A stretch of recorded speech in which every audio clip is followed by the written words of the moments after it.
The Scoop category recognizes journalism that was the first to break new or significant information in the light of regional or national importance. There are 5 finalists in this category.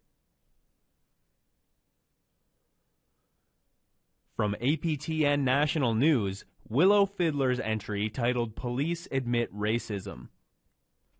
In an era where the focus remains on police services' response to missing and murdered Indigenous women and girls, Fiddler received a tip that suggested Thunder Bay Police Service officers were not all they could have been during sensitivity training.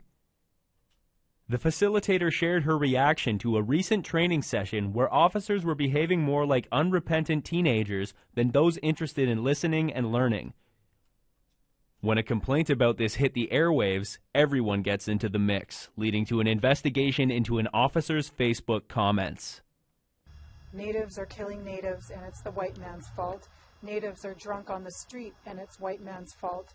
Natives are homeless and it's white man's fault. And now natives are lying about how they are treated by white men. An explanation is given and it's the white men who are lying. Well, let's stop giving the natives money and see how that goes.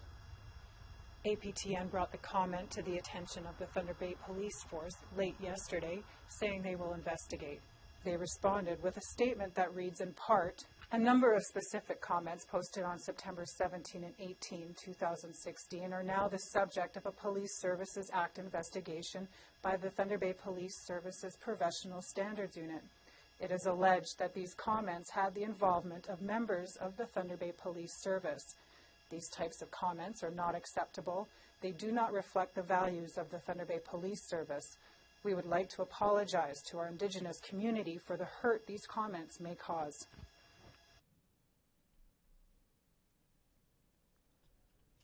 The next finalist, Students Unhushed, comes from the CBC News investigative units Diana Swain, Lori Ward, and Timothy Sawa.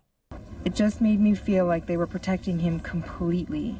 They could just shred the document because I'm not allowed to talk about it, and I'm not allowed to know if they ever did anything about it.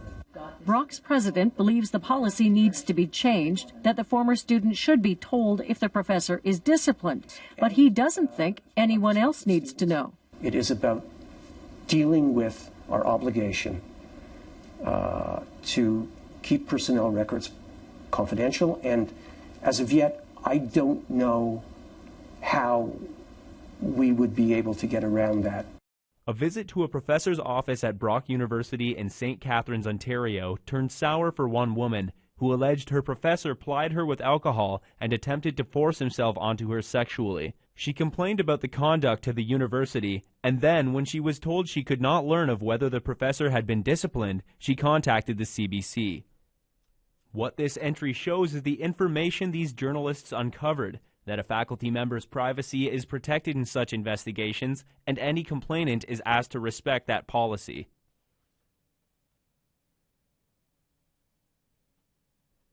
Mercedes Stevenson submitted the next finalist, titled Suicide Bomber, which aired on CTV News. Stevenson received a tip on August 10th that something big was going down involving law enforcement in southern Ontario. She worked sources to obtain a government document that laid out the probability a suicide bombing could occur that day.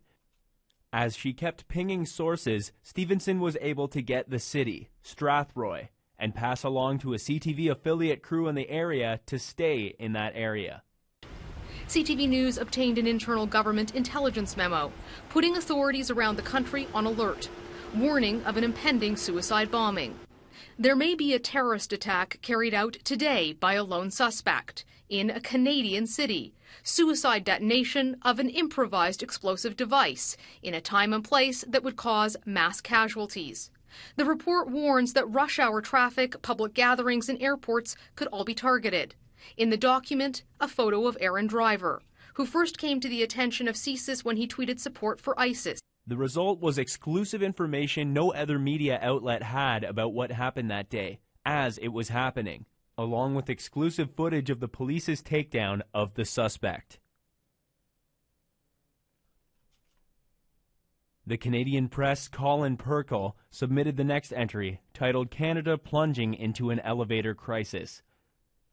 Take something that becomes a necessity, accessibility for some, a convenience for others, and then give control of it to 4 companies. Companies chasing the bottom line and waging for market dominance. This entry shows the results. Elevators that fail, elevators only being serviced on an urgent basis, and technicians pushed to the limit to respond to only the most serious cases in a growing number of aging elevators. Beyond the technical ups and downs, it's the people who are left stranded, either to living on one floor of a building, having to move items longer distances, or, in the worst scenarios, injured when they get stuck in a failing elevator.